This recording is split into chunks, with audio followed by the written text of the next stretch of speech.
Labdien, Vizma, labdien, Tāli. Šodien mēs esam tikušies, lai parunātu par vienu darbu, noteikti arī par mūsu profesiju. Bet tas darbs ir Gunara Janovska sola, ko iestudēja Varis Brasla. Un man skatoties šo izrādi, man bija viens tāds pamat jautājums noteikti, kas man ir patriotisms un kaut kāda, vai man ir tā vilkme uz dzimteni, un tāpēc es atļaušos jums uzdot tādu jautājumu, kas jums ir tas patriotisms?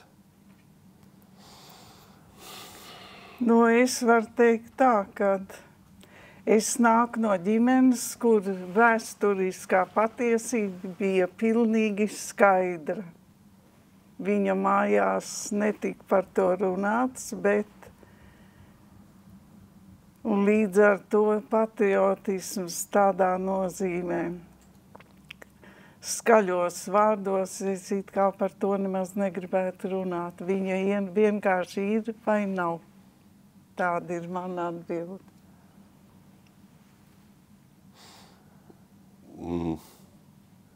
Tik nopietns jautājums tev pašā sākumā gadījās. Vizma tika ar īso variantu cauri, es nezinu, vai es izslīdēšu. Jā, ja runājam par solu, noteikti tas patriotisms tur ir ļoti klāt esošs tajā iestudējumā. Bet jāsaka, ka Vāris vienmēr savos iestudējumos ir gribējis būt ļoti latvisks un atbildīgs gan par to, ko viņš iestudē, gan atbildīgs par to, lai tas iestudētais materiāls atnestu to viņa sajūtu par Latviju. It sevišķi jau solas iestudējumā, kur igauns svešumā satiekās ar latvietu svešumā. Toreiz, kad mēs to darbu studējām, tas bija 93. gads. Jā. Es pārbaudīju mājas. Toreiz jau viss bija ļoti, visas šīs patriotisma jūtas, viņas bija ļoti svaigas un šeit pat klāt esošas, jo tikko kā bija mūsu atkārtotās brīvestības deklarēšana un bija mītiņi krastmalā un lielajā estrādē sarkanie karogi, un šodien viņi kaut kā plīvo savādāk, nekā viņi toreiz plīvoja. Toreiz ieraudzīt sarkano krāsu, tas bija ļoti iespaidīgi un ļoti svarīgi un pat neticami, ka tas Otrs moments bija himna, kur uzņēma pilnīgi tā kā. Jā, tas bija tā, it kā viņa būtu atzimusi pat divreiz spēcīgāk nekā piedzimusi. Tur viss sakrit, bija 93. gads, dziesmu tāds īpašs gads, un Braslam rokās nonāca tā grāmatiņa, kas rezultējās ar iepazīšanos ar Janovski tai gadā. Un tad jau, kad viņi iepazinās vasarā, Varis darīja zinām, ka viņš taisīs to solu. Janovskis uz pirmizrādi neatbrauc, bet viņš atbrauc 94. gada maijā, noskatījās izrādi, un tad bija tikšanās ar skatītājiem. Tā visam. Tā tauta, kas gribēja iekļūt tai mēģinājumu zālē, redzēt to Janovski, klausīties, tas bija tāds, ko saka, notikums. Un, ja man jāsaka pa Braslu, viņš ir antiņš, vārda tiešā nozīmē. Un viņš ir bijis pa šiem gadiem tāda, latviskā, kā Tālis teica, uzturētājs, ieskaitot pēdējo iestudējumu. Vai viņš to... es uzskatu, ka viņš to darīja tiešām kā misiju, tā varētu teikt. Jā, arī zināmā mērā kā Lūča, teiksim, tādu latviskumu tur, tā var teikt. Varbūt es esmu neobjektīva, bet... Nē, man liekas, ka tu ļoti pareizi to saki. Un kas attiec uz Tāli, tur arī solā tie divi varoņi bija savā labākajā formā, Ģirds Česters, Tālivalds Lasmans spēki, tā kā jūs tagad jaunieši. 31 gadu atpakaļ tas bija. Šausmas. Un jūs jau bijāt arī izbraukumos ar šo izrādi, vai ne? Daudz un dikti, un bijāt arī Igaunijā, Vīlandē. Jā. Dzirdēju, ka Tāli autobusā nelaida atpakaļ. Tik labs Igaunis bija. Ļoti silts atmiņas ir par Igauniju, par Vīlandi, par Vīlandes aktrisēm. Un Janus stulkoja austiņā. Man bija tā, ka es jau prombraucot, es jau sapratos ar Igauniem jau ļoti labi, pat nezinot vispār neko no valodas. Un atgriežoties par to patriotismu, es droši vien varu jūs nosaukt par milzīgiem Valmieras patriotiem, par to, ka jūs tik ilgi Valmierā un tikai viens un uzticamais teātris, un kāpēc tieši Valmiera, braucot, piemēram, no Rīgas uz mēģinājumiem, visu laiku nepārtraukti. Kaut kāds iemesls jau ir, kaut kas velk. Man tad ir jābūt godīgai līdz galam. Kad es atnācu, man nebija ne mazākā nodoma šeit aizskavēties. Un es šeit paliku mūžu. Apstākļi tā sakrīt, kaut gan es vienmēr domāšu un interesēšos par Valmieru, bet es esmu rīdziniece. Rīgu ir cēluši mani senči vārda tiešā nozīmē. Jo, teiksim, Nacionālo teātri viņi ir cēluši, Mākslas akadēmiju, Pirmo slimnīcu, daudz krusta baznīcu. Līdz ar to es nevaru sevi atraut no tā, bet Valmiera kā darba vieta, tā man ir mīļa, te ir aizvadīts mūžs un bijuši kritumi un pacēlumi un viena teātra būvniecība, otra būvniecība. Tā kā ar to tā jāsaka. Jo interesanti jau tas, ka Valmierā faktiski nav neviena īsta valmierieša, izņemot Ģirdu Česteru, kas vienu brīdi. Paspēlēja un kļuva par rīdzinieku. Jo pārējie visi ir dažādi pilsētu cilvēki un lauku apvidu. Jā. Es jau esmu iebraucējis laucinieks. Arī. Es arī. Bet man jau cits stāsts. Es atbraucu un apprecējos. Kur tad es skriešu? Tā es arī paliku Valmierā.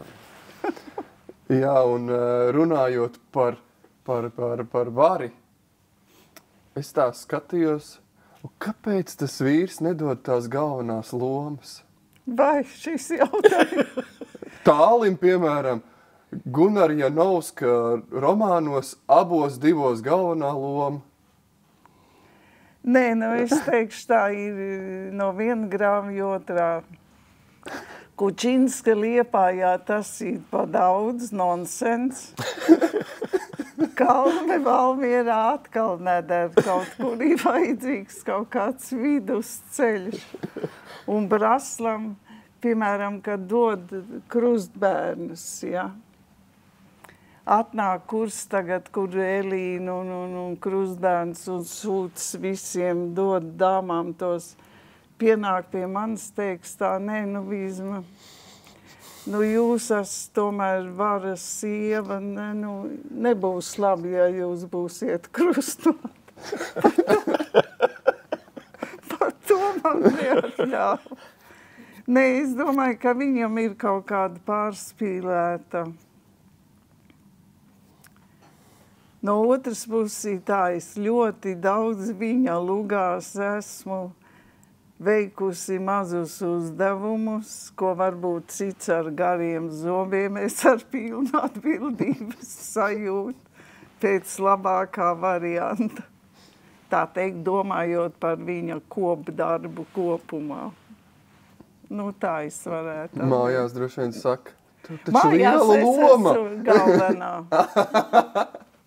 Jā, un tad, kad tās lomas Vizmai ir, tad tās lomas viņiem abiem diviem samainās. Tad viņš sāk to Vizmu mocīt uz skatuves un spiest no viņas ārā to, ko viņš grib redzēt. Un tādā ziņā viņš stipri piekasīgs ir. Un ja par Solu un par tām abām divām lomām runājot, es vēl gribēju pateikt klāt, ka laikam jau liktenim bija lapaticies un tā tam bija jānotiek.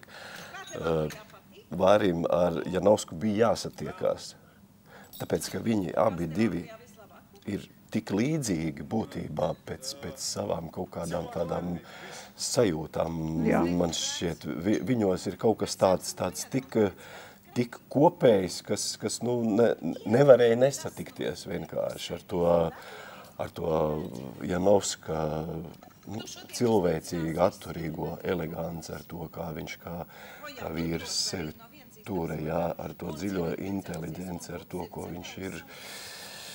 viņš savā mūžā ir lasījis, rakstījis, un tāpat kā Vāris lasījis un veidojis, ja, un divas arī tās patriotismu pasaules, ja. Tur kaut kas tā sakrita, jo galā Janovskis deva atļauju, kad Vāris ir vienīgais Latvijā, kurš var darīt ar viņa darbiem, ko viņš grib. Nebija jārūpējas par autortiesību pārkāpumu, tur salikt vienu romānu, paņemt no otra. Un arī kaut kur tagad simbolīz Janovs kungs bija kungs, kam bija redzes problēma ar štoku. Un šodien Braslam ir redzes problēma un štoks. Bet, es gribu teikt, tie 7 gadi draudzības, mēs bijām Anglijā. Tas pavadītais laiks, tas ir tāds kultūra kapitāls, kas ir ielikts, teiksim, varī vai manī, vai tas ir jāapzinās tā ieguvuma pakāpe. Skatoties izrādi tieši par to Anglijas dzīvesveidu, jums, piemēram, kā jūs pie tā nokļuvāt, jo tad jau nebija tik viegli, kā mēs, man liekas, tagad ieejam internetā, apskatāmies, kā tas ir, jo man tas uzreiz atsita tieši tie Briti, kas bija, man uzreiz atsita smalko stilu bišķiņu, seriāli. Jo, kā jūs pie tā gājāt klāt un tikāt? Man liekas, ka Varim pašam visu laiku ir, es nezinu, vai viņam radās nav kāds no Lielbritānijas. Viņš ir kučiera mazdēls no Liepājas. Bet viņam tas atturīgais angļu humors, kas viņam piemīt pašam arī. Ja. Es domāju, tas ļoti lielā mērā arī palīdzēja kaut kādā veidā to atmosfēru veidot, jo kā tad mēs savādāk to atmosfēru būtu veidojuši, neviens jau mūs uz Londonu nesūtīja, kad mēnesi mācīties, kā tas viss izskatās pa īstam. Un viņam tā tēlu uzbūve viņam bija ļoti skaidra, man liekas, pašam savā galvā. Viņš dikti mocīja un lauza, jo es jau pēc dabas vairāk tāds vai līriskais, vai komiskais, it kā, kas es gribētu būt, bet tur bija tas ziemeļnieks, tas igaunis, tas, kas runās trupiem teikumiem un kuram ir ļoti stingrs savs dzīves uzskats un pārliecību, un to neviens nevar salauzt, un viņu pašu līdz ar to neviens nevar salauzt. Un tā sajūta jau bija jānodot tam skatītājam, un tāpēc viņam vajadzēja mani iegriezt tai pareizajā vitnē ar ārējo veidolu, ar izpausmēm, ar valodu, ar to, kā es komunicēju ar tiem apkārt, kas man ir. Un visu laiku vēl līdz to sajūtu, ka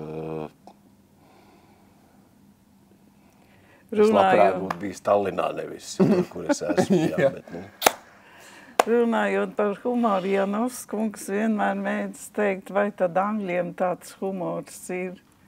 Jo viņš kaut kā ļoti tā, pret angļiem, ja par angļiem izsacījās nevisai glaimojoši. Es domāju, ka arī viņi pret Janovski droši vien neizturējās īpaši, kā saka, viesmīlīgi, kamēr viņš tur iedzīvojās, vai viņš iedzīvojās vispār? Nē, domāju, ka nē. Bet izrādē jau tieši tas pats ir par to. Jā. Par to, kā... Un to jau viņš arī ierakstīja grāmatā, tāpēc jau tur tā sajūta iekšā ir. Vienkārši vajadzēja pareizo cilvēku, kas to sajūtu izceļ ārā un uzliek uz skatuves. Arī jau tālāk, ko jau veidoja Lapiņš, Alvis, ko veidoja pēc darbiem Klaidoņu lūgšana, tas pats.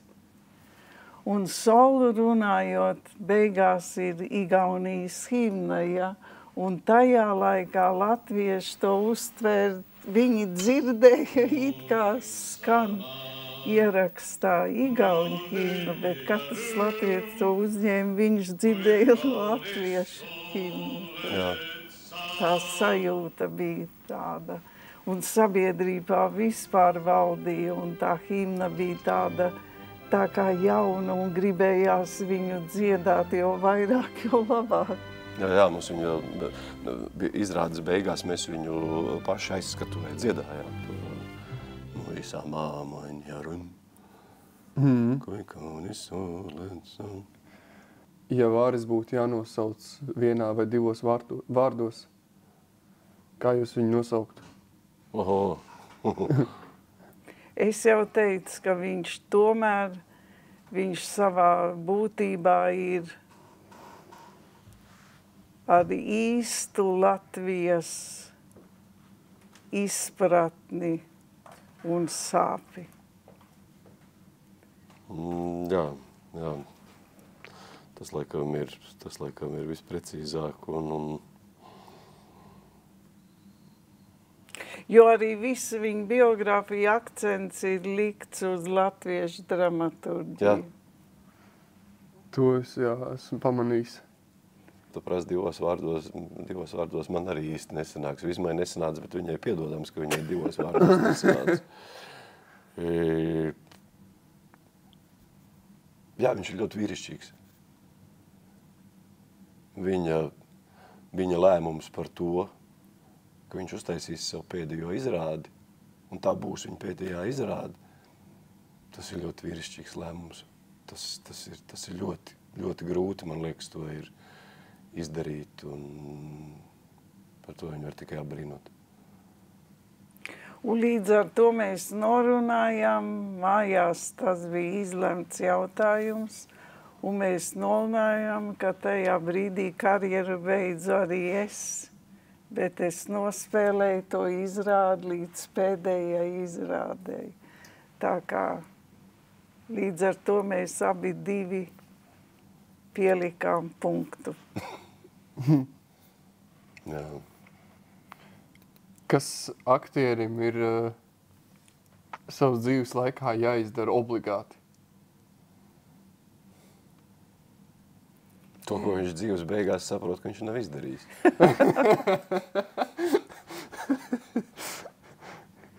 Nē, par sevi es varu teikt, mans raksturs neļauj būt. No malas varbūt izstāsts savādāk, bet no iekšas runājot, es neesmu cīnītāji. Lai es kaut kur ietu no lomas, plēsties, jeb lūgties, nu, tas nav priekš manis. Ja man nav, tad man nav, vai nu ir, vai nav. Un man jau jārēķina, kad es teātrī ienācu, man bija vesela rinda aktrises priekšā, Plociņa, Dēvica, Meirāne, Ieviņa, nu, vārdu sakot, Mūrniece, Baumane, aptuveni vienādi, nu, tur gads uz priekšu, atpakaļ viena. Izsisties tam mūrim cauri bija diezgan sarežģīti. Tā kā nevienmēr var. Jā, tu jau priekš sevis var būvēt nezinu ko, bet nu, lai sevi nesāpinātu, tad varbūt esi mazdrusciņi budists. Jā. Ir kaut kāda tāda mīļākā loma, kas ir bijusi? Ik pa brīdim. Tas ir stāsts par to, ko Vizma teica, ka ir tas brīdis, tad, kad saslēdzās visi, kas tajā iestudējumā piedalās, līdz pēdējiem tehniskos pat ieskaitot, un visi elementi sastājās savā vietā un atrod savu vertikāli, tad ir tā, ka ir vienu nedrīkst izcelt, jo tad tu sāc ar to vienu identificēties un nest visu laiku kā karogu sev līdzi, ka tā viena bija un nekas cits vairs labāks nebūs. Es vairāk pastāvu uz loteriju. Vai mēs varam izdomāt apsveikumu varim? Nu, to man prasīja viss. Es viņu apceikšu no rīta. Apcelšu. Kaut kas tev ir padomā, kaut kāda nerādnība, laikam. Nu tad 3, 4. Daudz laimes dzimšanas dienā!